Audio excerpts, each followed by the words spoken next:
Dr. Sami Al-Arian, Assalamu alaikum wa rahmatullah, and welcome to the Thinking Muslim. Thank you for inviting me. Well, it's wonderful to have you with us. Now, we're speaking on Sunday, the 8th of March, over a week after the heinous attack on Iran. Dr. Sami, I suppose the central question for all of us is who is winning here?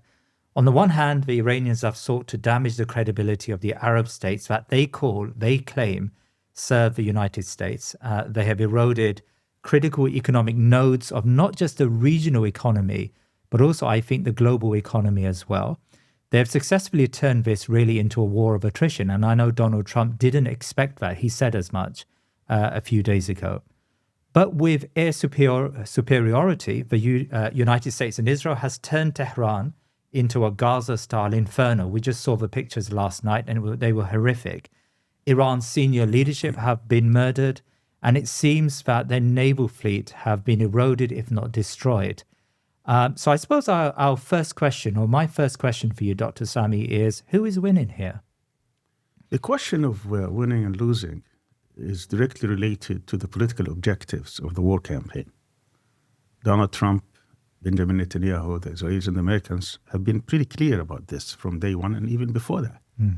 Their objective is regime change, is the collapse of the regime, the change of the regime, and even better yet for the Israelis, the breakup of the regime. Whether the Israelis and the Americans are capable of having regime change in Iran is extremely remote. I would say even non-existent, short of a nuclear attack. Why is that? Well, for many reasons. First of all, there isn't any precedent in which a regime is changed without ground invasion. I don't believe the Israelis or the Americans, for that matter, are ready for ground invasion. They had to assemble over 300,000 back in 2003 to have regime change in Iraq. When they wanted to kick out Saddam from Kuwait back in 1991, they had to assemble 700,000. The Americans are not in the mood, or even they have the capacity or the capability or the will or the support, for that matter, to assemble even 100,000. So to do that, it's impossible. We're talking about a country of three times the size of Iraq, 1.7 million kilometers. If you put the United Kingdom, France, Germany, Spain, Portugal, Belgium, Italy, all Western Europe combined, this will still be smaller than Iran. To think that somehow we're going to be able to invade a country of the size of Iran and topple the regime is a pipe dream. So no one is even contemplating, let alone even promising this. So that's not going to happen. So to have regime change by decapitating the leadership also is a failure. This is a new tactic that the Israelis are trying to perfect, are trying to actually make it as part of warfare, which is completely illegal, unprecedented. And if this is normalized, it's going to have an extremely devastating impact on the world affairs. You can't conduct diplomacy, you can't have international law, you can have nothing. And I think a lot of people are watching very carefully how this is happening. Now, Netanyahu was able to sell it to Trump, and Trump, because he's an idiot. Trump is not really a thinking person. He just goes by whatever he feels at that moment. And God knows what kind of leverage Netanyahu has over him. People talk about the Epstein files, whatever it is. So obviously, with 7 trips to Washington, he was able to convince Trump that this is an easy affair, that they can just change the regime. And of course, this is something that Netanyahu has been hoping for, has been calling on for over 4 decades. Now this is his opportunity, and they will not be able to achieve it. So to answer the question, can the United States and Israel change the regime? And I would say it's impossible, and I think it's very, very unlikely. So that on that score, they will not be able to. You also alluded in your question that they are devastating Iran and they have air superiority, and they devastated the naval power of Iran. Now, having air superiority by itself does not give you anything. I mean, did Hamas have any air, let alone, air force? No. Still, they could not even end Hamas. They could not defeat or totally decimate Hamas, as they said, from the air. What about the Taliban? Did the Taliban have any air power? Were they not? No. And they had complete air superiority from day one. they were not able also to decimate or end Taliban. What people saw back in October 2001 when Taliban was on the run, 20 years later with determination, it was the Americans on the run, trying to leave as hastily as they did in August 2021. So air superiority does not guarantee anything, does not even guarantee victory, let alone regime change. And if you look at the counteroffensive, what we have today is an asymmetric warfare. As you alluded correctly, a war of attrition. A war of attrition usually would advantage the defensive part, the part that is actually holding the ground. You have Israel, who is trying to finish this as early as possible. Yes. So is the United States. What Iran is doing is changing the tactics that is using and the strategies. So what they are doing is they are hitting all the soft targets in the region. Iran promised if it's going to be attacked, there will be regional warfare. And it was true to its promise. What we have today is region. You have over 12 countries involved. Yeah. And the reason we have 12 countries involved is not just because 12 countries wanted to get involved. It's because most of these countries have been client or vassal states. They have American bases by which they don't really control them because of the contractual obligations, because of the agreements that they had with the United States. The United States controls their airspace and controlled basically all these military bases. The U.S. has at least 60 plus bases in the region. Many of them are in neighboring countries. And also you have this armada that Trump assembled off the Persian Gulf. So from Iran's perspective, and here I'm just trying to explain, from Iran's perspective, anybody who's going to use these military bases, whether it is the Americans or others, and whether the host countries agree or not, this is belligerency, and in international law, they will be legitimate targets. And they promised that, and they were very open about it.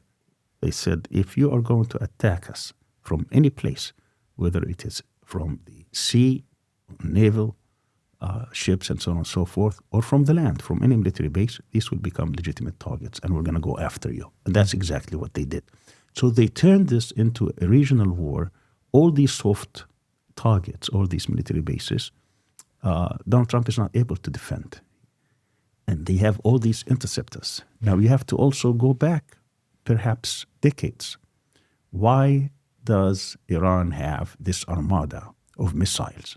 It goes back to the experience of the 1980s. The revolution was successful in February 1979.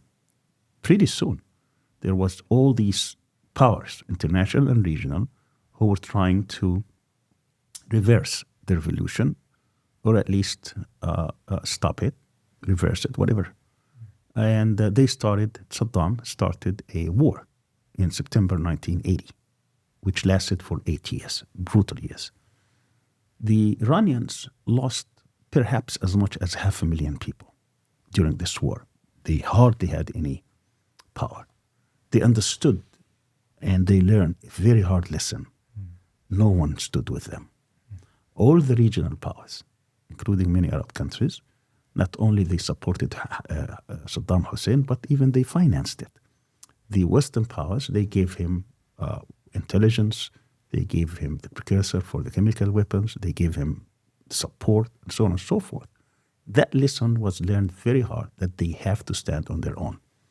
And lacking the technology to have air power, these sophisticated airplanes or sophisticated ships, even though they built some of them, but they are not at par, obviously, with the advanced technology of the US and other advanced countries. They started focusing on weapons that can actually be very painful, very difficult, easy to develop, cheaper to develop, and will be more effective if they ever had to face such a situation which they are facing today. So what's happening today has been prepared for 40 years. I mean, it's not like something they just woke up and people say, oh, they have this technology. No, they've been working on this very hard. And to do that, that they meant to change their educational system. So today, Iran produces engineers and scientists at number 4 in the world. I mean, it far exceeds many advanced even industries.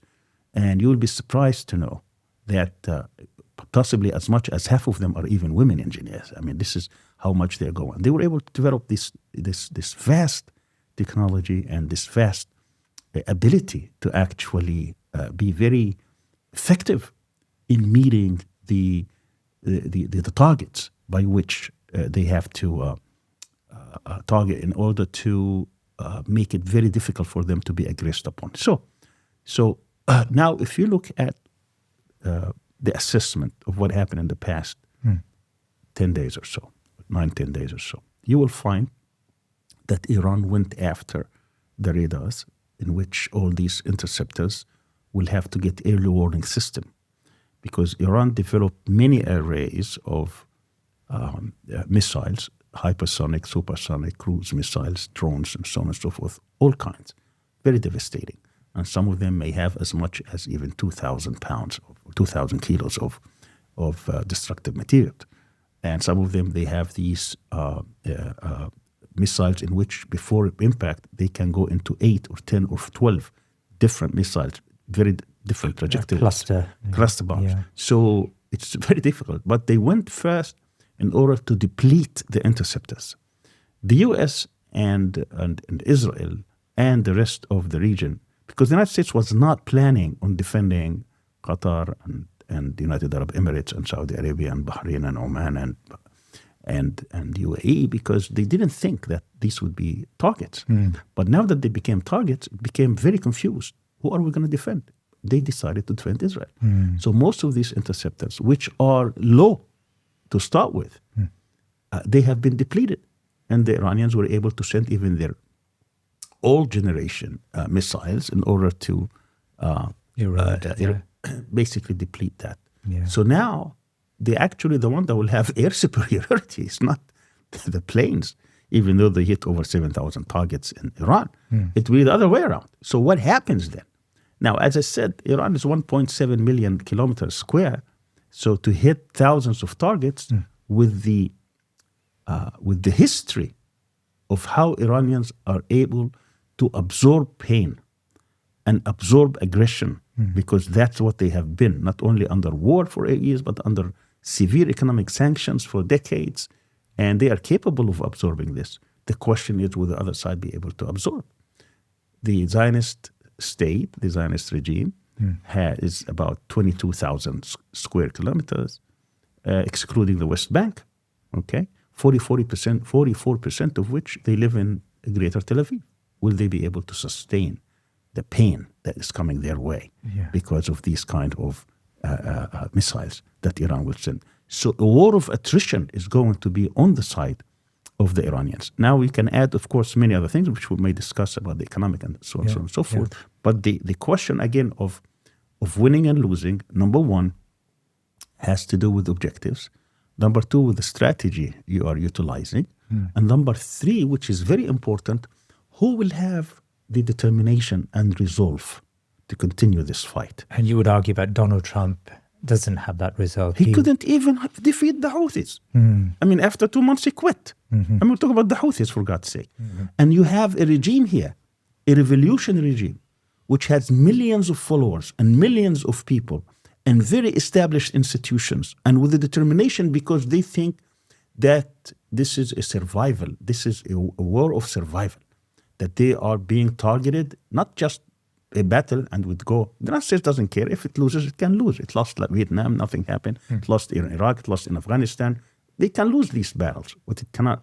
But Iran cannot lose. If Iran loses, that's the end of the regime. It's the end possibly of Iran as we know it. Because if the Israelis have their way, they want to break it up into 18 different pieces. In the heart of Gaza, hope is rising. This is the Hope Bakery, more than a building. It's jobs for parents rebuilding their lives. It's stability where it's needed most. It's the smell of fresh bread drifting through the air, a scent of comfort, of dignity, of tomorrow. Every day, more than 300 displaced families will receive free, fresh bread. Nutritious, reliable, made with care. For families who have lost so much, something as simple as bread means everything. Just $5 provides a bag of fresh bread. $5 feeds a family. $5 fuels hope. Help us build more than a bakery. Help us build resilience, comfort, care. Donate today. Feed a family. Turn your compassion into hope. Visit btml.us/thinkingmuslim to learn more and give. But how coherent is Iranian strategy at the moment? We're talking on Sunday, and yesterday, on Saturday, President Masoud Pezeshkian apologized to the Arab neighbors for targeting them. So there was some contrition in his speech early on in that day. But then there was this dramatic U-turn, and Qatar and Bahrain and Kuwait and others UAE were hit quite seriously towards the evening that day. What does that tell us about the coherency of Iranian decision-making at the moment? I think his speech was completely misinterpreted. Really? Yes, I mean, he did not really apologize in the strict sense of the word. I mean, it's like you're coming, oh, I'm sorry that you felt that way. Did I really apologize to you? Because I just said the word sorry that you felt that way? Yeah. What he actually said is that we did not intend to target or hit our neighbors. These are the ones, they are not the ones that we intend to hurt. But by the evening, they had hit. But let me just explain. So I'm sorry that it had to come that way, but he's not really sorry. The reason it came that way is because you allowed the aggressors to use your land, you allowed them to have air bases, you allowed them to use your airspace, and for that, we had to do it. But you were not the target. So I apologize that it happened, but you forced me to happen. Yeah. Now, if you do not allow them, I will completely cease. Yeah. That was his message. Donald Trump jumped on this, and he said, oh, now they are sorry about it. They apologized. They are surrendering. And then what happened is that the Americans, in order to make that point, they started attacking them from the same air bases. So that's what they had to hit back, because he already said that in his speech. He said, if you allow them to hit us from the air bases, I'm explaining here. I'm not justifying or I'm just explaining what happened. So we're going to hit you back. Yeah. Because this is the policy we're going to have. So it is very coherent. Yeah. Not only coherent, but it is logical from the standpoint of how you can put your enemy at edge. Because again, the question is war of attrition. The question is who suffers more. The question is who will have surprises in terms of not able to defend. And then when you involve more players, the other side becomes much weaker. If you only go after Israel and the United States while everybody else is watching and no one is feeling the pain, there is no pressure. There is no leverage. Yeah. But when everybody is feeling the pain, and with justification, it's not just, you're not just dragging them because they are innocent bystanders sitting there watching, minding their own business. That's not what's happening. What's happening is that they allowed their territory, their airspace, their money to be used in order to destroy Iran. Yeah. By international law, they are complicit. And because they are complicit, Iran has the right. Whether it uses that right, whether it is wise to use it, is a different question. But for people to argue that they do not have the right to hit where they are being hit is not international law and is not logical. And that's not how warfare is done. So if you have the largest Air Force base and the largest naval base on the planet outside the United States, which is being used from day one, not only in trying to destroy a country, but in decapitating its leadership, its more senior leadership. You think the Iranians are just going to go the other way? Said, oh, we're going to just look the other way. Of course not. That's not logical. But there's some debate about whether these bases are currently being used. I can find the radar, the soft side of it may be used, but actually the reason why the Americans had to move their fleet to the region was simply because these Gulf states were very reticent to allow their bases to be actively used in this war against Iran. I mean, how do you understand that? In warfare, people are not going to distinguish between whether the CENTCOM leadership and command center outside Tampa, Florida, is where? Is it the Hadid? Yeah. That's where he's sitting. That's where the Brad Cooper, that's the hand of CENTCOM, that's where he's sitting. Now, whether the actual flight came from that or not, it's not for me to determine. Right. The Iranians have been saying, and they show you all kinds of evidence, and all kinds of aircraft coming or naval coming from Bahrain and others. I cannot determine that. But this is in warfare.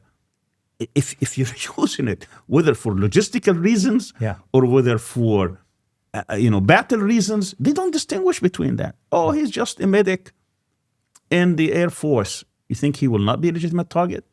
Or he is just a technician. He just fixed the Air Force that's going to hit you and kill you. He's not the one that actually had the trigger. That's not going to make a difference for the Iranians. But Dr. Sami, it's a fair point. But isn't there a strategic problem or challenge here, which Pezeskian, in a way, understood, at least in that initial speech, and that is that you may lose Arab public opinion. Now, of course, there is hostile public opinion, or at least hostile states like the UAE in the region, who act in a very nefarious way and who collude with the Israelis.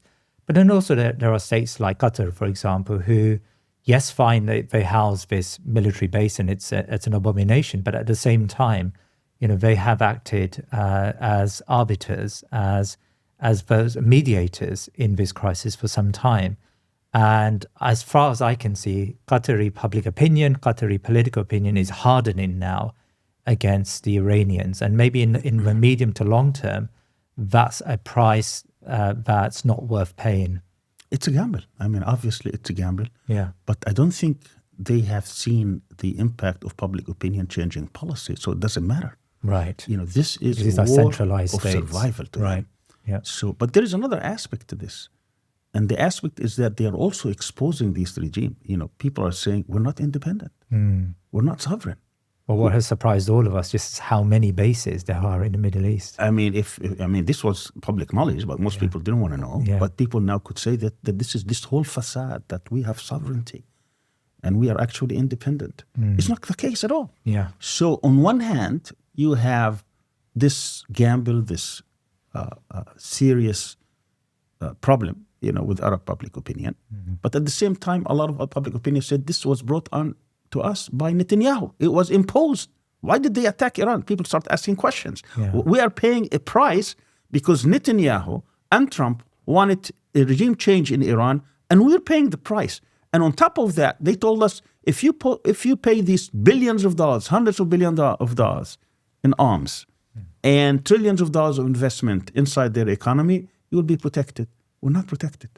And when it came time to choose between us and Israel, they chose Israel because all these interceptors went to protect Israel. So all these things could also play a role. Who knows in the future how public opinion would be shaped. And obviously, at the end of this battle, whoever wins that is going to completely shape the perception not only in the region but internationally.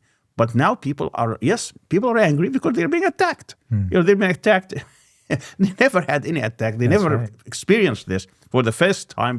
But let's also remember that these attacks are not directed at the people. I haven't heard yet of a single casualty of Bahraini or Kuwaiti or Emirati or Qatari or Saudi. Have you? Well, there have been 2 killed in just today. There was a person who died, falling debris, who died in the UAE in his car. And there was an airport worker, a Pakistani, who died yesterday. I think you're right about the UAE, the UAE because it has its own context because of what's happening. Because now they are starting to attack. But other than that, so people were scared. Yeah, at best. But Iranians have been killed by the thousands. No doubt. It's certainly asymmetric, no doubt about it. But I'm just sticking to that point. The Emirates, of course, it's hard for me to defend the Emirates, right? And but there are civilian targets being hit in the UAE, hotels and airports and infrastructure. And a desalination plant was hit in Bahrain. Of course, they've hit desalination parts in Iran. I'm not defending tactics. Yeah. Okay, we talk strategies. But when it comes to tactics, you ask the Iranians or you ask their supporters, they will cite the ayah. Yeah. If they aggress upon you, you aggress upon them in the same way they aggressed upon you. I mean, so فمن اعتدى عليكم فاعتدوا عليه مثل ما اعتدى عليكم. يعني if they aggress upon you, if they target this, you target that. You have that permission. Whether you do it or not is a moral question. It's an ethical question. Yeah. But right now, when your back is to the wall, when you are being put to the severe test in terms of whether or not you will survive, then you will possibly choose tactics that otherwise you may not choose. And I'm not defending this. I'm just telling you this is pure. You have to ask yourself, who started attacking civilians in the first place? 165 girls between the ages of 7 and 12 were attacked in day one. Of course. In the same way they attacked the political and military leadership, they went after girls. And then you look at the situation with the water desalination plant. Who started it? Which is war crime, by the way. Yeah. And I don't know if the Iranians did it. They may have. I don't know. But the question here is, who started this? Who are trying to escalate? Who is trying to push the envelope every day? Yeah. And the Israelis are trying to push it every day. And just go back. I mean, we saw 2 years of a genocide. Tens of thousands of Palestinians being killed every single day for over 2 years. What did the world do about it? Nothing. Yeah. Absolutely nothing. No, absolutely right. I just want to focus on that point. One last question, really. And for that matter, yeah. What did the Arabs and Muslims do for the Palestinians, really? I mean, they are crying, but the fact of the matter is that this is a war that was dragged, and it is an extension of what happened in Gaza. See, this is what people refuse to see. Yeah, explain that point to me, please. See, what happened in Gaza, obviously I'm not going to go over the Palestinian issue. Yeah. This is beyond the scope of this podcast. Yes. But what we had there is that the Palestinians had a prison break on October 7th because they were fed up with that situation, whether that situation was the confiscation and annexation of the West Bank, whether it was the Judaization of Jerusalem and the Al-Aqsa Mosque, and the incursion every day taking over the holy places, or whether it was the siege on Gaza, or whether it is the suffocation of the prisoners, or the overall picture, which is the normalization with Israel, particularly by major Muslim states, and trying to basically jump over the Palestinian issue and end it. So that was what this is. Now, how did Israel respond? With the genocide, with the cleansing, taking advantage of the situation and trying to push and deal with one of the problems that it cannot deal with, which is Palestinian demography. So they tried to obviously restore deterrence and tried to push the Palestinians and end resistance, and they couldn't actually push the Palestinians out of Gaza. Yeah. And they couldn't end the resistance, even though they committed a genocide. And they thought after what they did to Hezbollah, the Pages and others, and their scuffle with Iran back in June and before, and what they did in Gaza, now they have a golden opportunity to end the Palestinian issue and to have hegemony over the region. Yeah. So let's do that. Let's take advantage of this. Let's establish our hegemony. So they started going back and forth, dictating to everybody. And they said, we're not going to deal with intention anymore. We're going to deal with capabilities. Anybody who has a capability, even a small capability, we're going to destroy it. So they go after Syria, even though they had almost nothing. And they even occupied territories. And they went after every regime. And the last was obviously Iran, which they're trying to get. So Gaza was the starting point. They wanted to deal with this, to establish hegemony, to establish new rules of engagement, to establish their power and control over the whole region, and to use whatever means at their disposal to reach that goal.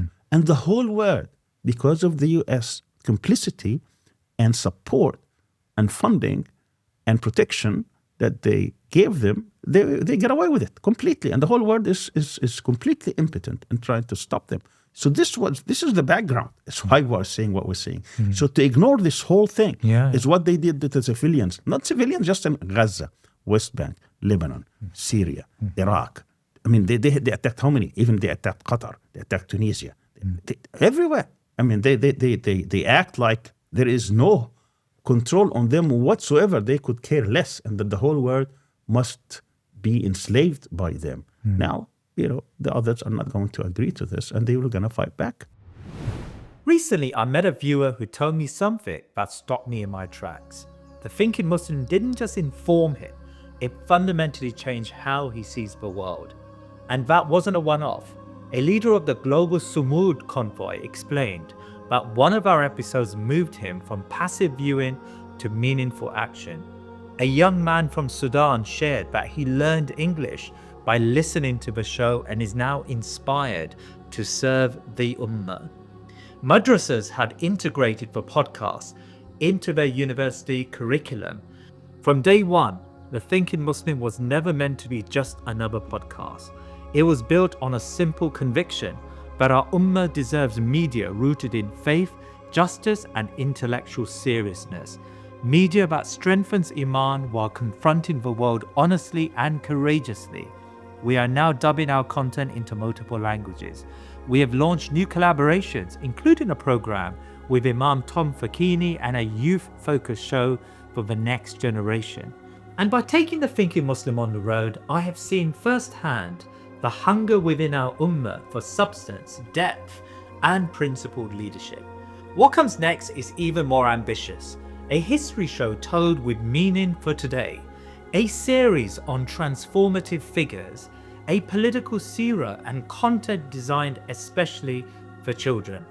The vision alone is not enough. To build studios, train presenters, and create professional media that can stand shoulder to shoulder with the best, we need sustained support from people who believe this work matters. Join us today, become a member at thinkingmuslim.com/membership, and help us build what our community truly deserves.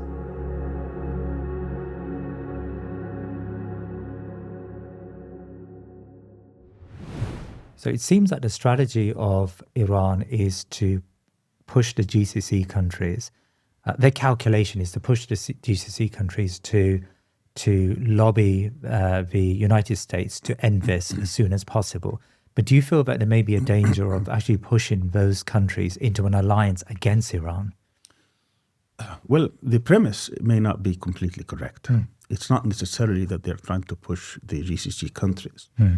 I think what they're trying to do is to establish to the United States is that they will not be able to win, that they are vulnerable. Right. That all their bases and all their radars and all their capabilities in the region are fair game, and they are under the control and possibly the destruction of the Iranian power, and therefore they need to give up.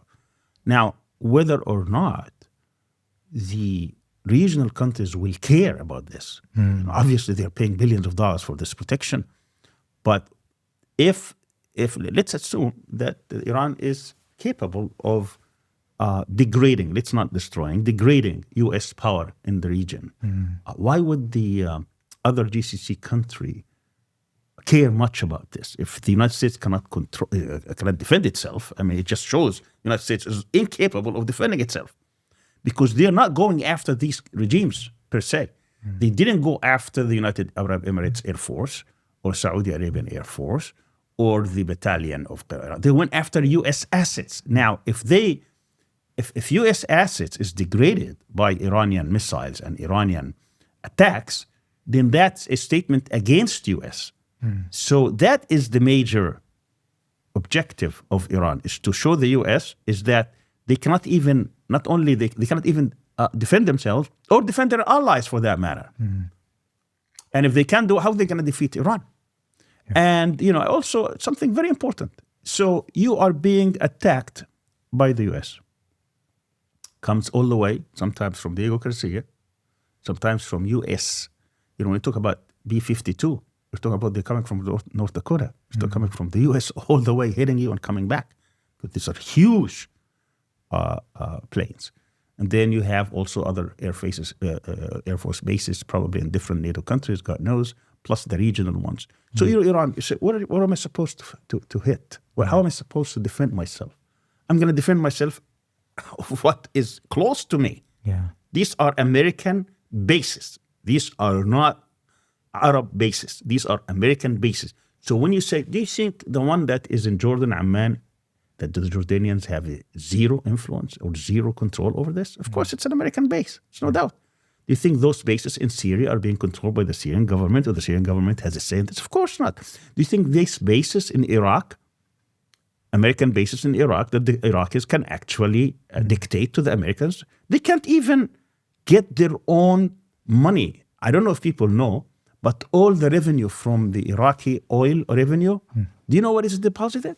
Have you ever, since now 2003, so we're talking about 23-year period, every single penny for Iraqi oil is deposited in the U.S. Treasury.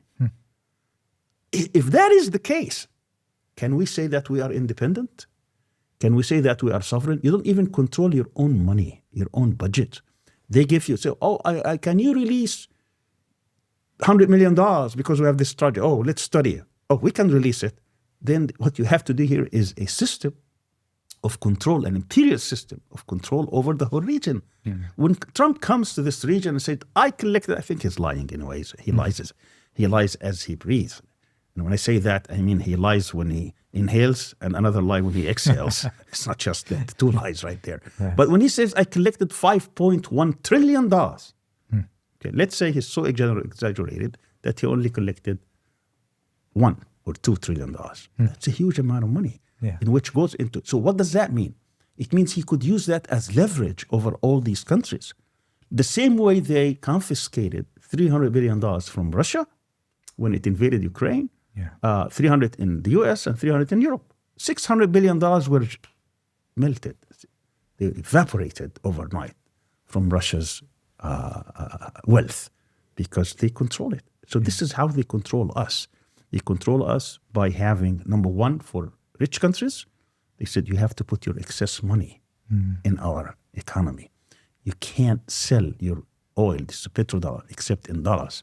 And that's why they can print as many dollars as they want. They don't even have to print them. They just add zeros in the banks. And without any consequences. They have huge leverage in that. And for poor countries, they just load you with debt. So they give you so much debt in which you can't do anything. So if you're a developed country, and you're not a rich country, so they give you enough money to say, so that they keep you shut up. You can't do anything. You cannot interfere. And that's how they want to be the hegemon. That's how they want Israel to become the hegemon in the region. And you have these Iran and some of these groups were saying, we're not going to accept that. We're going to have an axis of resistance, meaning we're going to resist being controlled by Israel, by America, and their proxies. We're not going to accept that. This is what this is about. This is about liberation of man in this region. Those who would like to have this, comfortable life and they want to be part of the Zionist axis, then they have to cheer on what America and Israel is doing. And those who would like to be emancipated, liberated, those who would like to see real sovereignty, real independence, then they will have to say, we cannot accept this. Because just imagine, let's imagine and I think a lot of people are waking up to this fact.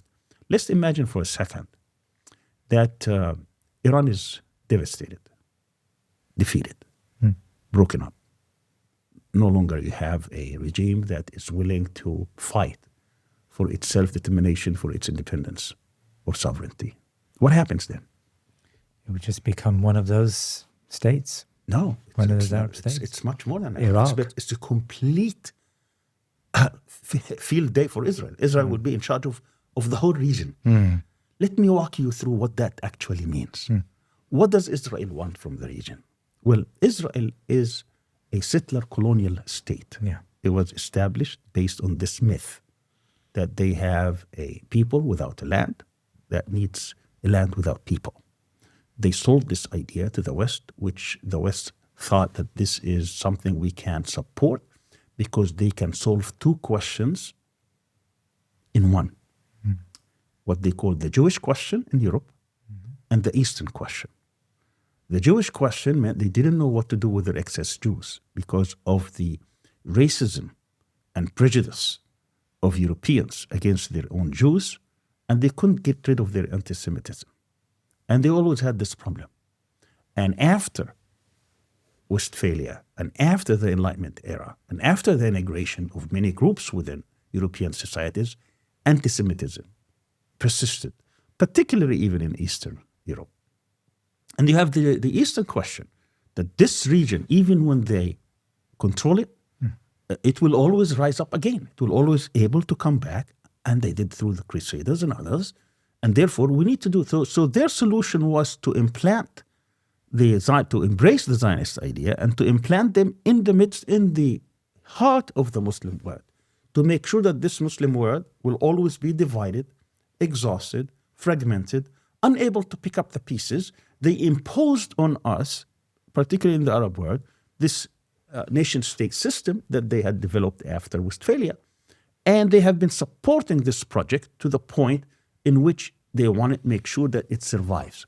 Now, for that project to survive, it means, let's look at what it means, because you have 7.2 million Jews, Zionist Jews in Palestine, amidst an area of 600 million.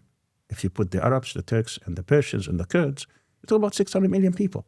They can't survive, actually, except that they can break it up into pieces, that they will go after any attempt to unify them, any attempt at unity, at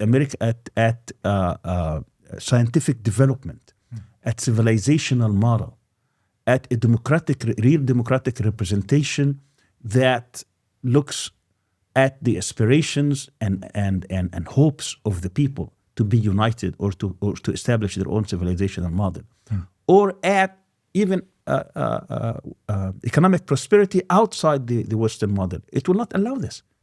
So Israel is there as an enforcer to make sure that this region will always be fragmented, weak, divided, unable to do any of these. So look at all the problems today. Look at Sudan, for example. Sudan got its independence from Britain on January 1st, 1956. Within 1 year, there was a unit in the Mossad, another one in the Foreign Ministry, in how to break up Sudan into North and South. Right. They were working from 1957 until 2010. That's when the president of South Sudan, Salva Kiir, when he went to visit Israel, in the tarmac with Netanyahu, he said, if there is one person we should be thankful for, we should have gratitude for, that he worked tirelessly to get us into independence, it is this person. And he was he was the station chief, the Mossad station chief in Juba for many years. If you look at the attempt to establish a Kurdish state, they don't care about the Kurds, but this is very important for them because it can be a barrier between the Arabs, and if they do that, then they can break up the Muslim nations. So the plan of Israel is to carve up the Muslim world into insignificant, small entities so that Israel can pursue its greater Israel project. Yes, and you can look this up. There was a study that came in April 1982. Now you can look it up on the internet with full English translation, which was done by Professor Israel Shahak at Hebrew University. It's called the ODED Yinan Plan, ODEDYINON Plan. What is it? What is it? Is that he said at the time, because they were going to hand over Sinai to Egypt. And there is a reason why they did that. We can discuss it if you like. But he basically says that the only way Israel can survive is breaking up this region into different ethnic and religious communities. That's why Israel is very, very concerned and is pushing for a Druze state in Syria. Actually, it wants to break up Syria into 4 parts: Druze state, Sunni state, Alawite state, and a Kurdish state. And they're pushing hard for that.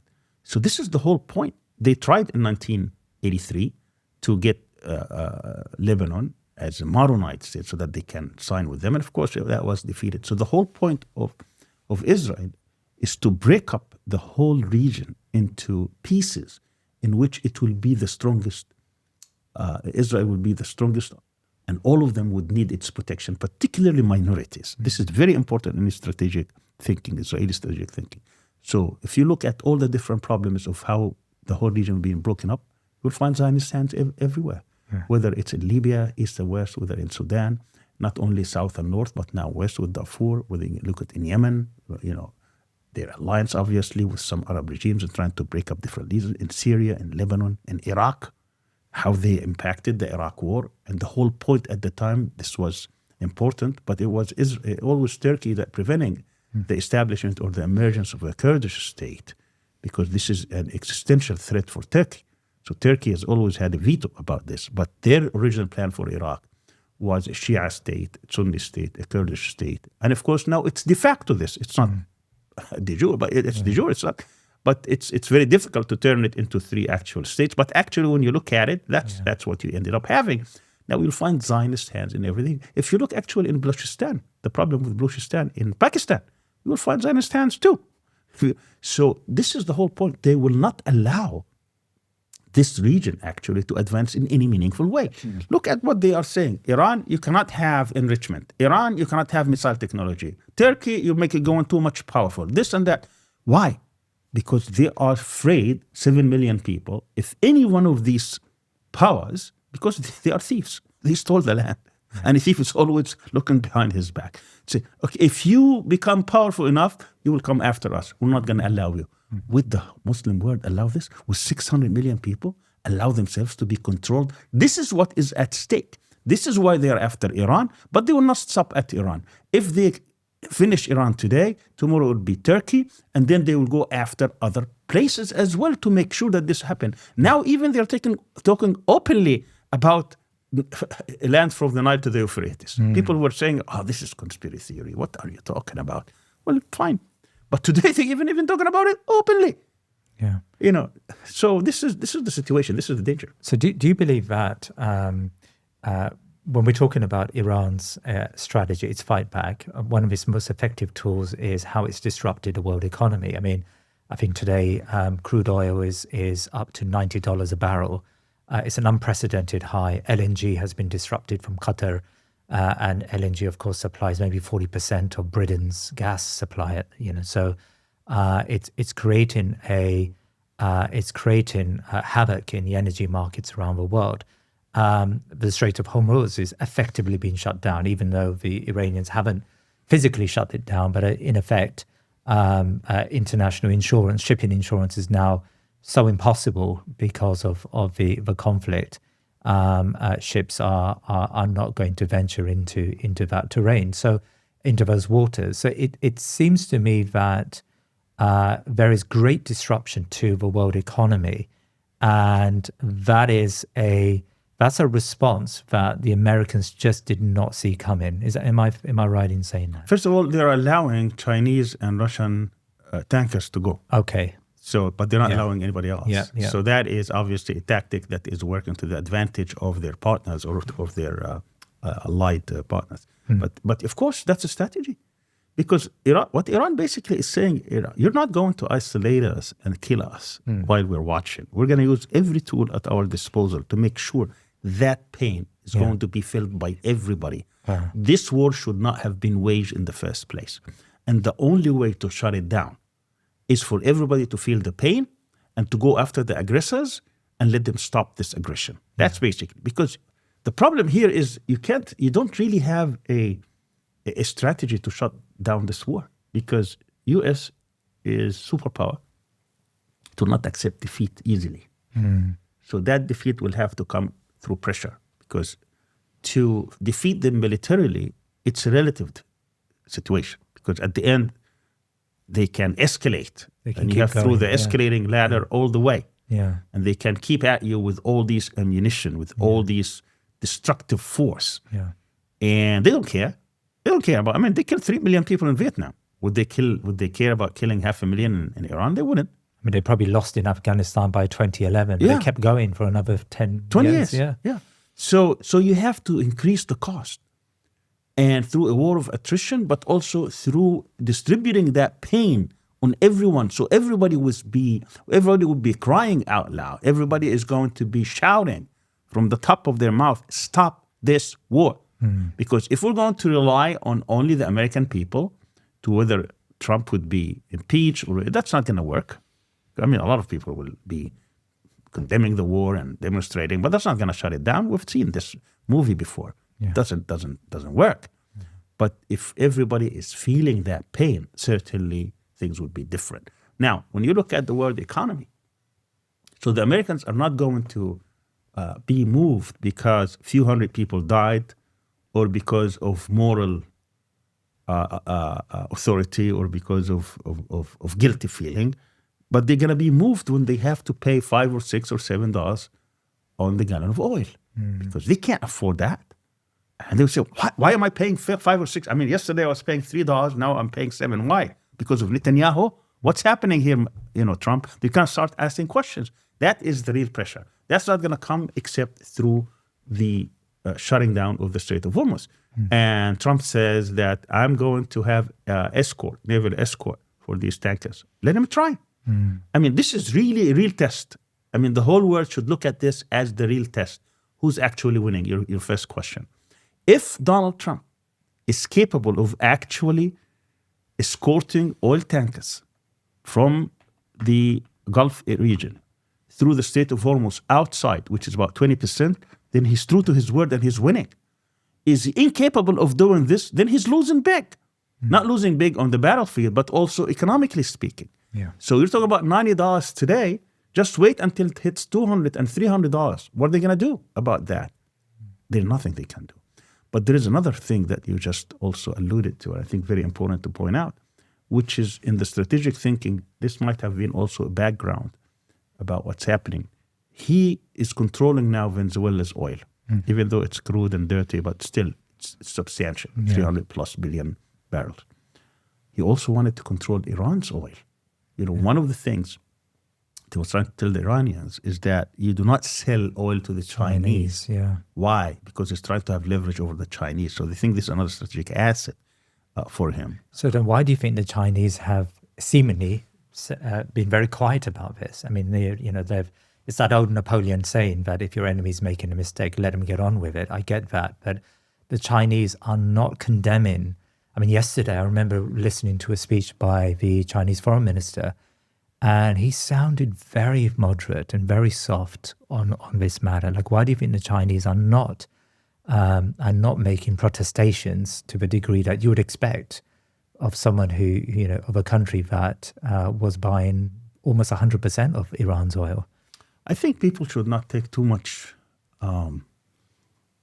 information from what people say. I think they should take much information of what they do. Right. What are the Chinese doing? I think the Chinese do not want Iran to lose. If Iran loses, there will be huge price for China to work. And then when you see your nemesis making mistakes, you don't help him to stop these mistakes. Yeah. I mean, the Americans have been making so many mistakes, strategic mistakes. The Chinese are so much, pleased to see these going on for as long as they can, because that gives them a lot of time to catch up in becoming their own Monroe Doctrine in East Asia. But anyway, I think the Iranians are being helped by the Chinese. Certainly there is a tacit alliance there, not only in terms of arms supplies, but in terms of intelligence, information. We hear about that, but no one really knows the full picture. It's very difficult. These are probably top secrets. And same with Russia. I think it goes without saying it's the national security interest of both China and Russia for Iran to stay strong and to be part of their alliance. And if Iran loses, they will be among the biggest losers in the region, because not only China will lose in a very important source of oil, which is very cheap, very affordable, and they are paid in goods rather than even in treasure, but it will also have probably zero access to this, or it will be extorted to get part of it. I don't think China is looking forward to that. So the fact that China does not make a lot of noise, that's the nature of their diplomacy. They don't make any noises about anything. But you have to see their action. And talking to Iranians, they would tell you that they are satisfied with their relationship, even though they're frustrated sometimes with certain aspects of their relationship. But overall, they are satisfied. And you don't believe the Iranians are looking for an off-ramp, because there's speculation out there in the political commentary, in the political and analyst communities, that both sides, Trump has impatience and the Iranians have never really confronted the Americans like this directly. And so both sides are looking for an off-ramp, and there are talks in Geneva. The Omanis are trying to bring the sides together. Do you believe that the Iranians will look for an off-ramp, or do we trust the public statements of Iranian officials where they said, bring it on, if there's a ground invasion, we're waiting for you? I mean, how do we understand the mindset of the Iranians at this stage? Well, I can tell you right now, there is absolutely zero interest on the side of the Iranians to have any kind of a negotiated settlement. That doesn't mean that there aren't elements within the regime who would like to see this thing coming to a halt. Now, we have to understand this, we need to understand the dynamics within the regime. In the regime, and I hate to use this word, but in the body politic of Iran, Iran is that's another problem that the Americans, I'm talking about Americans, I'm talking about the leadership that is leading America today, they completely misread Iran. They don't understand Iran at all. That doesn't seem that you don't have certain elements within the Pentagon, CIA, academia, maybe even career diplomats who completely understand Iran, and they know, or they wish they couldn't. But the Trump outside the Zionist influence. But the current ones, they don't understand it at all. Really? At all. So this is very important that we set the stage to understand how decision-making is taken in Iran. Yeah. Iran is made of many institutions, and they have probably the most rigorous check and balance system in the world when it comes to decision-making. I've never seen something like it. Right. It's not even in the U.S., which is mostly controlled by the president and the executive branch. It's not happening even in Russia. It's not happening in China or any other major country. Right. They have all these institutions that check each other. People think, you have somebody called Supreme Leader that he calls every... That's not true at all. Yes, of course, he's going to get involved in the major decisions, but he doesn't make these decisions. So what you have is 9 different institutions that go and check each other. You have a parliament, you have an executive branch, you have judiciary, which are the typical 3 branches of government, and then you have other institutions that check them. And then you have the supreme leader who is supposed to represent the unity of the country, and is supposed to be the symbol of the ideology and what it means to be a revolution.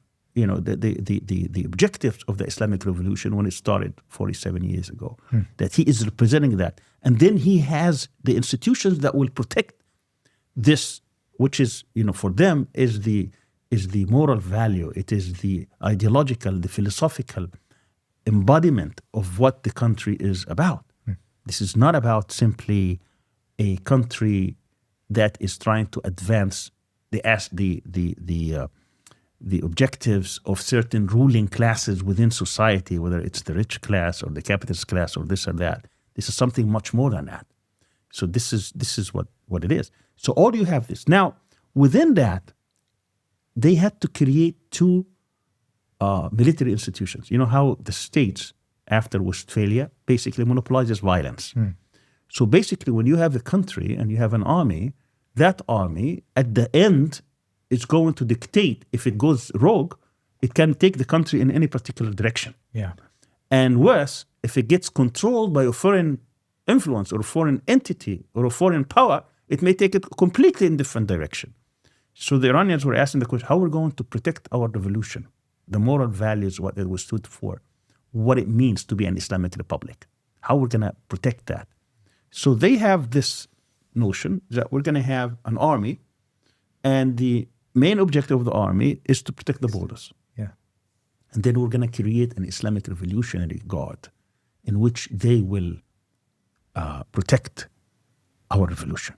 So the army can never take over the country. Now you have this, and then so they went there, and of course they have. I don't want to go too much into this, but so they created this, and then you have a political class within the regime in which certain people see Iran in a nation-state system that it has. It comes more into their strategic thinking, and others who think of Iran as a model for the Islamic Ummah, in which there are deeper problems problems within the Ummah that needs to be addressed. And Iran has to play its role, and at the highest of which is the problem of Palestine. Yeah. So these are two different trends.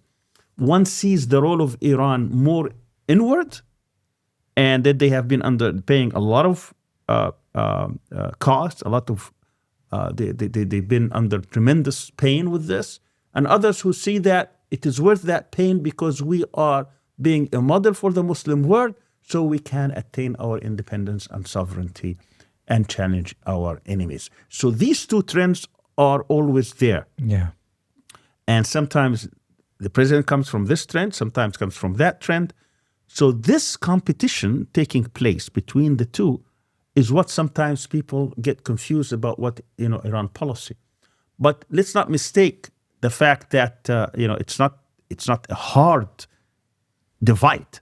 All right. Obviously, those who call themselves reformers or who are more inward looking or more into what is our nation, Iranian nation's interest is, doesn't mean that they're going to forsake Palestine, but they have less emphasis on it. Now, the people who are supported by the Islamic Revolutionary Guard, they are more into the Ummah type thing, right? So Iran is not one trend. There are several trends. So when you say Iran, we have to know what we're talking about. Right. Now, whoever is going to come and occupy the seat tomorrow will set the trend. Yeah. Will give more emphasis. The current president of Iran, Masoud Pezeshkian, he is more inclined towards the reformist. The people like Ali Larjani, he's probably on the other side. So you have all these, so they are all making decisions. So these decisions will, at the end, are going to become part of the decision-making process. I want to just say one word here about a book that came, I think, in 2022. Very interesting book by one of the probably most important political thinkers of our time. His name is, it's very famous now, John Mearsheimer. Yes. And the name of the book is How States Think. How States Think. I think there's a subtitle, something like Rationality in Decision-Making in Foreign Policy. And he advances this theory, which I think very relevant, and he says, what is rationality in decision-making in foreign policy? He says they have to meet two conditions. The first condition is that you must, as a decision maker, you must have around the table all the theories when you make a decision that are concerned this decision. And it has to be a credible theory. You cannot have non-credible theories. And then in the book, he gives 14 different examples. 10 in which people thought that these were non-rational decisions. He proves that they were rational. And 4 in which people thought that they were rational and actually they were irrational. So he said you have to have rational theories as we sit down. And then the decision maker has to, the second condition, he has to listen to all of them. Let them, let them work it out. Let them argue it to the hill. And then he can make the rational. So the point I'm trying to make is that this is happening. Iran allows this because they continue appointing different people to these different councils as they go. So when you come and say they took this strategy, you will find this strategy makes a lot of sense, rational, because it has been debated, it has been argued, it has been taken back and forth. So when you come and say decision-making in Iran, how is it done? It's done through a very sophisticated system. I tried to give you a glimpse of it. But at the end, it depends. If it is a national security, there is a council of national security. And they make decisions. And then they have everybody. The Revolutionary Guard is there. The army is there. The judiciary is there. The supreme leader is overseeing this process to make sure it's done right. And if anything goes awkward or wrong, he's going to bring them back. For example, he gave his fatwa. We're not going to have a nuclear weapon. Does it mean that every single Iranian believes? Of course not. But he imposed that condition. We're not going to develop a nuclear weapon. Now, obviously, the West didn't believe him, but now they may regret it because somebody may come and actually reverse this fatwa, and then they will be really in trouble. But whether it happens or not, I do not know. But coming back to this, the decision-making in this system that they had created is extremely complicated. It's very methodical, and then it leads to results for them. Thank you. So, that's interesting. I just want to query one thing, really. We on this program for some time we're very critical of all the Muslim governments and the way they've acted over Gaza and the way they act generally. And Iran hasn't been an exception in that. I mean, yes, of course, there are reformist trends and there are, more revolutionary trends. And the revolutionary trend, as you said, have a stronger sort of emphasis on ummah. But, one hasn't seen that on display over the last 10, 20 years. I mean, if you just look at Iranian actions and their militias in Syria or their actions in Iraq. I mean, they've committed horrific crimes against people. They've starved people. They've committed crimes like the Israelis have committed in Gaza, analogous to that, right? So that moral backbone that you talk of the regime, was somehow that moral backbone went AWOL during this last period, where they seem to, for the sake of national foreign policy and for the sake of building strategic depth in the region, they compromise some of those early, you can say, claims of the revolution, which was far more pan-Islamic than what it had transpired into. I mean, we don't need to go into this too much, but I just feel that... No, actually, this is very important. Yeah. And I need to go over it, because if we're not understanding the scene, we're going to end up with wrong conclusions. Okay. I have two points to contribute here. Yeah. The first one has to do with something that we just learned about recently. It was a correspondence between Yahya Sinwar and Ismail Haniyeh. Yeah. Now you have the top person of Hamas outside and the top person in Gaza. The Israelis were able to capture computers of Hamas, and they released about 30 documents. Yeah. Most of them dated from 2021 forward, including 2023. And a lot of it had to do with also what happened. Once you read them, you get into the mind of a Sinwar, why he took that decision and what was on his mind and how it was taken. Yeah. And it's very important. Obviously, I don't have time to go over every single aspect of it. But what's important is the role of Iran here. Yeah. Because he was talking, and this is, by the way, why Israel went to assassinate certain people, because they were obviously part of that, what happened. So he gives 3 scenarios. And scenario 1, 2, and 3. 3 was what actually happened on October 7th. Yeah. Scenario 1 and 2 had to do with the involvement of other powers that, like Hezbollah and Houthis and others, that he was trying to push. Yeah. They want all together to attack Israel. And then he says, I wanted to convince the Iranians of participating or at least supporting this. Now, Ismail Haniyeh actually responded. He went there and talked to the Iranians, actually. That's why the Iranian, Netanyahu and others are going after the Iranians, because they think part of it. So the Iranians, and then he gives him a certain number, something like $15 million a month or something, like $90 million. He wants to liberate Palestine with $90 million. So, or at least attack. So the point is how committed Iran was to support Palestine was there. You could see, in which they were handed millions of dollars. Yeah. They were supported, even though Iran said we're not going to agree to this plan. Yeah. But we'll think about it. But Syria. I'm coming to that. Yeah. That's my next point. Yeah. That would be my next point. But let me finish this. What I'm trying to do here, what I'm trying to lay out to you here, is their commitment to Palestine not rhetoric. Their commitment to Palestine. They gave, according to these correspondents, tens of millions of dollars. No doubt. Including he said, what is left is $45 million, and they promised to pay it. So let's lay it out. Now, you can go back and talk to Hamas people, and they would tell you a lot of things, obviously, in terms of how much they helped with the tunnels and weapons and so on and so forth. Now, let's switch to 2 principles. What happens when 2 principles collide? The principle of self-determination, of independence, or fighting tyranny, and the principle of fighting Israel as the greatest menace. Right. Because usually people would be supporting these. So what happens if these 2 trends or these 2 priorities or these 2 imperatives come against each other? Right. what kind of position would you take? Now, I'm not defending anything. I'm just laying out an explanation and analysis. After Westphalia, we have what's called the monopoly of violence by the state. Now, this doesn't mean that Westphalia created it. We had this violence by those who had that stretched out throughout history, in which people could have a meaningful state, but it goes too far in manipulating violence for a particular objective. It doesn't make it right, but because it monopolizes violence, it uses it.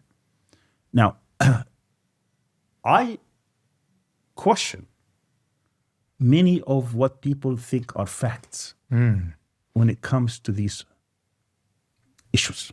Right. Because I have spent a lot of time investigating as part of my research. So the Iranians did not commit war crimes in Syria. Come on, you can't believe me. That's not what I said. I'm saying I question. But you can question it, but what's your answer? I'm trying to give it. Yeah. Just give me time. Yeah. Okay. There's a lot of stuff took place there. The question is, who did it? Who was behind it? Yeah. And what happened? Not that it didn't happen or happened. There are certain things that didn't happen, but there are certain things who actually were behind them. So when somebody makes a statement, Iranians killed 1.5 million Syrians, that's a joke. Iranians didn't kill 1.5 million Syrians. But hundreds of thousands were killed. Listen to me. I mean, I haven't even laid out the theory yet. Yeah. So the theory here is this. We are, as an Iranian, you have built or you're trying to build an architecture to confront Israel. Where was confronting Israel in Syria? Let me finish.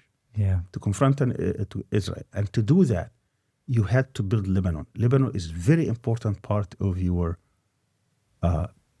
strategy. Yeah. You cannot do this without a Bashar regime. It can't be done. Absolutely can't be done. Yes. So you have allied yourself, even though you have differences with the regime of Bashar. He's not an Islamist regime. He doesn't care about much of you, but he is. You can manipulate him, you can use him, you can bribe him, you can utilize him in advancing your strategy. And he proved that he would do that.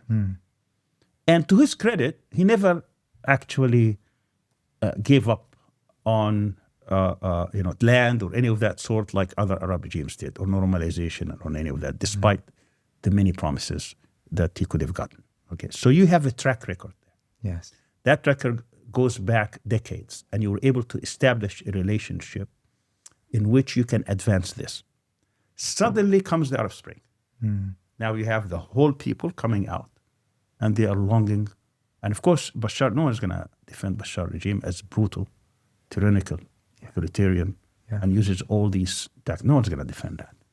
But you are using it because basically your priority is to confront the Zionist power and the Zionist presence in the region, and to build as much resistance to this Zionist power as possible. And this is working. Not only working, you liberated Lebanon, southern Lebanon, and you had some sort of a parity at one point.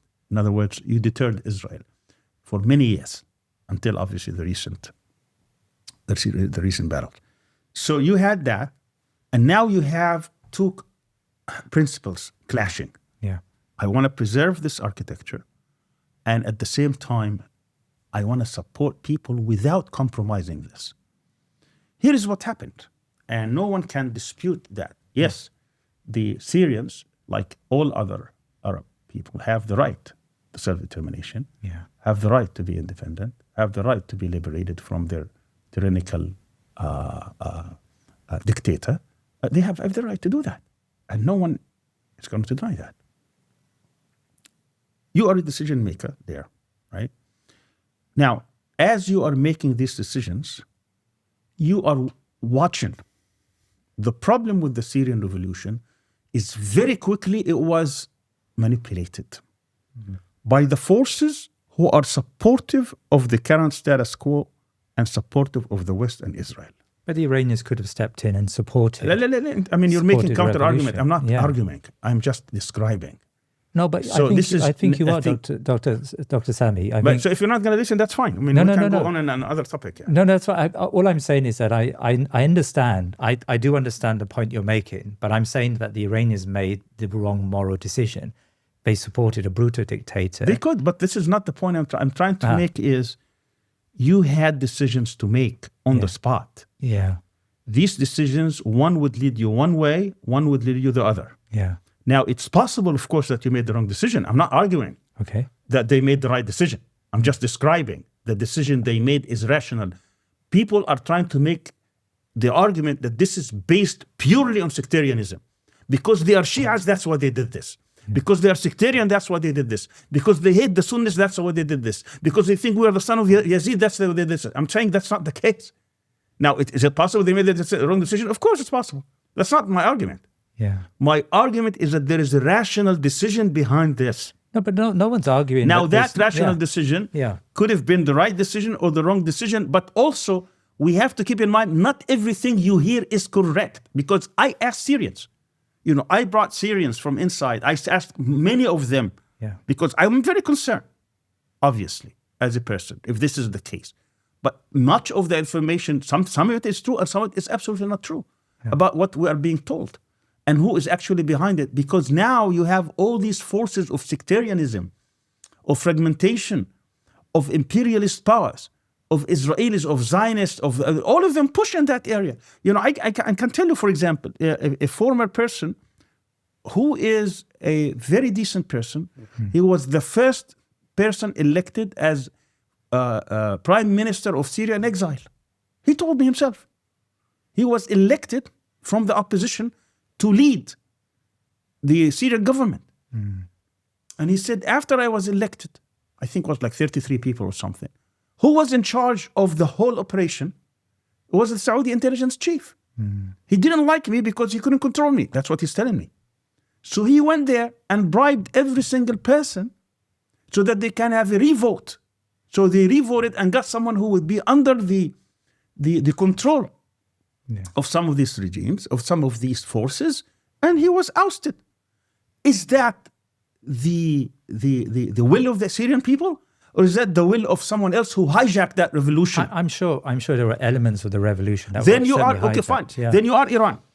You're sitting there and you're looking at, you say, okay, so these revolutionaries who are very nascent, if they are controlled by the others, and they come, because I was in Washington at the time, Yeah. and I saw someone who was speaking on behalf of the revolution in Congress, telling Congress people, take the Golan Heights, just take Bashar out. Okay, but Now you can argue that this is just rhetoric, and fine. Yeah. But again, I'm not defending anything. I'm just telling you, you will have to take decisions. Do I go here or do I go there? Okay. So the point is, this is a rational decision. It could be a mistake, could be wrong. Yeah. I'm not arguing it's right or wrong. No one's arguing that it was an irrational decision. And I'm not even arguing that it was purely sectarian. Maybe sectarian rhetoric was used, but sectarian rhetoric was used by many sides, right? The point isn't that. The point is that Iran committed horrific crimes in Syria and killed tens of thousands, if not hundreds of thousands of people. And it's Hezbollah. I don't think and that's been established conclusively. I I think- think this is the claim of the opposition, which I will not deny, but I will not accept easily. I will have to look at the data. Why am I saying this? Because I'm hearing also Syrians. I'm not hearing Iranians. We've interviewed so many Syrians on this program. Of course, and we they know- haven't stake in this. But we know we've interviewed ordinary Syrians on this program who felt the effects, the violent effects of the Iranian militias and the way they acted, the Iraqi militias, Hezbollah, Iranian mercenaries, and how they acted. I'm not ruthless. disputing Yeah. the atrocities took place. Yeah. I wrote about this. Yeah. I condemn this. But No, that's but not I what I'm feel- saying is the yeah. fact that, say, Iranians committed hundreds of thousands of millions. This Yeah. is what I don't think it's been established. Yes, there has been atrocities. There has been many, many problems. And people have to pay a price for this. How for do we making establish this? How do we establish it? Like people say, Turks killed 1.5 million Armenians. You establish this by fact-finding commissions where people do not have a personal interest in this. The only loyalty is to the facts. Yeah. And I'm for that, If let's establish this, and then if whoever made a mistake, they need to pay for that mistake. Yeah. But when you make blank statements and you think that this is exactly true, I question that, because I asked, I once was I had one Syrian who said, "I love you, and everything, but I have a problem with this." I said, and then he started talking about this, and I said, and he was telling me about a tragic statement in which he said, Hezbollah killed this boy is 17. I said, okay, how do you know it's Hezbollah? You know what his answer was? His accent was Lebanese. I said, okay, what else? He said, that's it. I said, because his accent was Lebanese. Yeah. You concluded that Hezbollah, it's possible that Hezbollah, but that's the basis of Hitch, because somehow the accent of the person who killed the child was Lebanese. He concluded that this must have been. Yeah. So I'm saying sometimes Okay. we're not rigorous. Yeah. And I'm saying just be rigorous. But, look at what's happening in Syria today. I mean, that fear actually is true.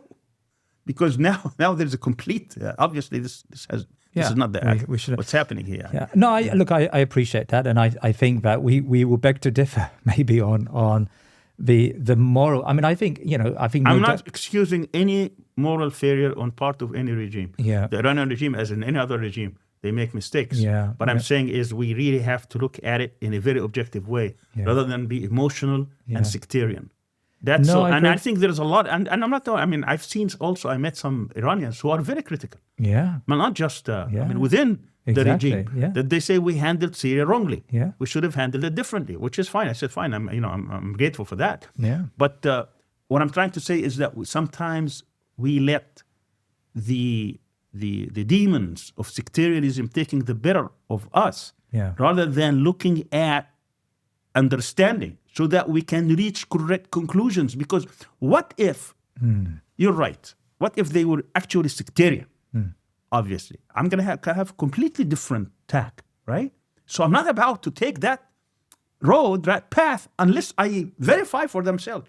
If they did it out of sectarianism, then I'm going to be outraged. So I have to investigate for myself. I have to go and investigate every single avenue to make sure why what happened. If there is a rational way of doing it to be understood, and also to know the right from wrong, then I want to know this. But if there is a different interpretation, it's going to take me different. That's why some people today said, there's no difference between Zionism and Iranian. They're all the same. Let them kill each other. Well, that's a very dangerous proposition. Of course, yeah. So, if you actually believe that they are after you because you're Sunni or you are this, then obviously that's the position you're going to take. But what if you're wrong? They're not that. So where are we taking our own? I just think I think the rational stuff and the sectarian stuff is a bit of a straw man, respectfully, Dr. Sami. It's not as if Iran could have done it for purely strategic reasons. That's not, the point isn't about, whether it was motivated by sectarianism or not. But I think the reality is that, regardless of the numbers, Iran committed some horrific crimes and it propped up the horrific dictator. And in our quest to make sense of the current reality. Again, you're making a proposition that I want it examined. I would like that to be examined, because I'm not going to take it for granted. All these things, all these associations in Europe, turned out a lot of them are CIA related. Right. So I'm not going to just take their words for it. I want to see. I've seen some people who seemed very sincere, and at the end they have Zionist connections. Right. I can't accept that. But at the same time, I'm not about to accept the other point of view. What I'm saying is we need to examine it to make sure what it is what it is. Yeah. But also, our understanding of the Palestinian problem is wrong. Let me just go for 2 minutes. Yes. I tell people the centrality of the Palestinian question has nothing to do with Palestine. It's not about Palestinian suffering. Yeah. I acknowledge right now, Syrian, Libyan, Sudanese, Somalis, Iraqis, Afghanis, and now Iranians, and all of them suffered more than Palestinians, with the exception, obviously, of the genocide of the past couple of years. So it's not, the Palestinian question is not about Palestinian suffering. It's not about even Palestine being a holy land or the land of the prophets. And so it's not even about that. It's about the nature of the enemy. This is where most people do not understand. Most people think يعني you are telling me that Palestinian blood is more noble, more honorable than the Syrian blood, than the Iraqi blood? No, I'm not saying that at all. What I'm saying is that we have to give priority to confronting the Zionist challenge more than anything else because of the nature of the enemy. Everything else can be contained. There is nothing new. But the Zionists here is that they want to have a hegemony. They want to control the whole region. They want to destroy everybody here. And if we do not all together come and confront it, it's gonna take the day. It's gonna win the day. Yeah. That's what's happening here. That's the meaning that Palestine is the central issue of the Muslim Ummah. If it was up to me, I wouldn't call it the Palestinian issue. I would call it the Israeli issue. It is the Israeli issue that is a national security threat to everybody. So I'm not looking for someone to compare Palestinian suffering to. No, that's not it.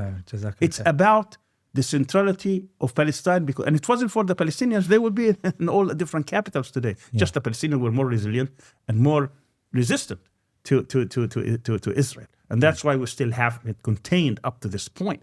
But this is why. And I tell people, Palestinians cannot liberate Palestine, cannot dismantle the Zionist state on their own. And therefore, everybody is part of the struggle. So this is what elevates it to a higher status. So when I have two principles, I always say confronting Zionism takes the higher status. Does that mean some people will pay price? Yes. Am I happy about this? No. But that's how we should look at this. I would just say that many Syrians who feel vindicated for their liberation today will find that very disturbing. That from your perspective, the Syrians should have lived with an evil dictator because of what you understand to be the Palestinian struggle. I didn't say that. But either. that's how it's coming across. That's the problem, because people were going to make their own interpretation. But that's how it's coming across. Because they make their own interpretation. Yeah. I mean, today Syrians are justifying a relationship with Israel based on the fact that we're weak and we have to and look at Sadat and look at this. They make all kinds of excuses, okay? Yeah. I'm letting them make that excuses because people are free. But what I'm saying, they also had different tracts. They did not have to ally themselves with the Americans. They did not have to ally themselves with the West. They did not have to ally themselves with the Arab regimes that actually slaughtered them. They could have done million things also as well. Yeah. I mean, it's not just the Iranians who made mistakes. The revolution also made huge mistakes. No one is talking about that. Yeah. And then the exaggeration that came with it. I don't like people lying to me. I don't like to be deceived. Yeah. I wrote an article actually in March under a pen name within few weeks, and actually wrote a book. I dedicated that book to the kid who was killed, the Syrian kid who were killed by Bashar on the first day. I was dedicated that book for that person. Okay. Yeah. But I don't like to be lied to. I don't like to be deceived.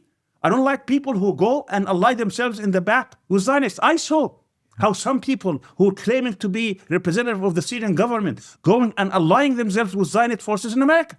And they were telling, we are willing to give you Golan just to get rid of Bashar. That's not the way to do it.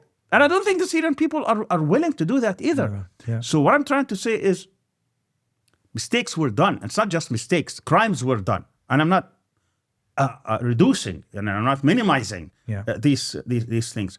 But we also have to put it in perspective so that we do not destroy the whole ummah with this. No, okay, so I think we should, that's a really good point to make, because regardless of where we stand on the Syria issue, our solidarity today has to be with the Iranian people, because they are suffering under this horrific, invasion and war crimes against them. And I think even in the so-called Sunni world, Muslims have to put aside Sunnis have to put aside those sectarian differences and have to really support their brothers and sisters in Iran because of what's happening. I have no doubt about that. I mean, just as a final question, Ben, we're speaking now on March the 8th, International Women's Day, and the US has framed this war as a liberation of the Iranian people. And of course, every liberation comes with some conversation about women and liberating women. But it is no coincidence that on the first day they murdered almost 200 young Iranian girls who were going to school. What does this war tell us about the about the values now that exist across the West? Because it's not just America, by the way. It was Chancellor Merz the other day said that international law doesn't apply to the Iranians. I mean, there is a coalescing around genocide. There's a coalescing around, at least during the Iraq War, the French and the Germans, they differed. Now only Spain is differing from the rest. Everyone has come behind Donald Trump in some shape or form. I suppose the question is, like, what does it tell us about the value system now that the West claim to possess? The West is hypocritical. They never cared about the Muslims. They never cared about the human rights of Muslims. They use that as they see fit. Then they throw it, whenever they see fit. The West doesn't care about the women or children or females of the Muslim world. I mean, come on. 20,000 Muslim Palestinian children were killed. What did the West do? Nothing. Absolutely nothing. Yeah. I swear, if this were 5 Jewish kids in some neighborhood, the whole world would have come apart. Yeah. They didn't care about the Muslims there. They didn't care about the Afghani children. They didn't care. They only care about it whenever it suits their interest. How to show Islam as brutal, violent, radical. That's how these things come. Let's look at Iran as an example. I mean, we're talking about the suppression of women they talk about in Iran, while the facts are different. I mean, if you look at the Shah, for example, the literacy rate during the Shah among female was 17%. Now it's 98%. The number of graduates, university graduates in Iran today, 60% female. The number of scientists, we're talking about high degrees, doctors, 40%. Engineers and scientists, I think something like half. I mean, that's tremendous progress. Doesn't even exist in the West. Yeah. I mean, of course, they talk about attire, they talk about hijab and this and that. That's a cultural question that the West should have zero input when it comes to Muslim countries. They don't know anything about that. I mean, look at the Epstein. Unbelievable things. Not a single person has been prosecuted. They're talking about potentially thousands of people, of children, being raped. Not just raped. Raped repeatedly. I mean, I cried, wallahi, the other day. I cried when I saw a segment of a diary. This Epstein victim was 13 years old. She wrote in her diary about a person, one of the most powerful person on earth, by the name of Leon Black. This guy controls $13 trillion in investments. He would go with this 13-year-old.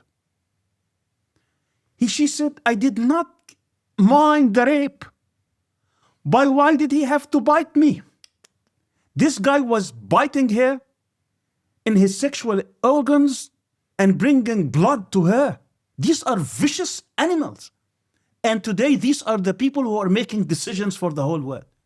This is the world we're living in. And the West has the audacity to come and tell us the status of women education and women children and women in our civilization. Of course, we have problems.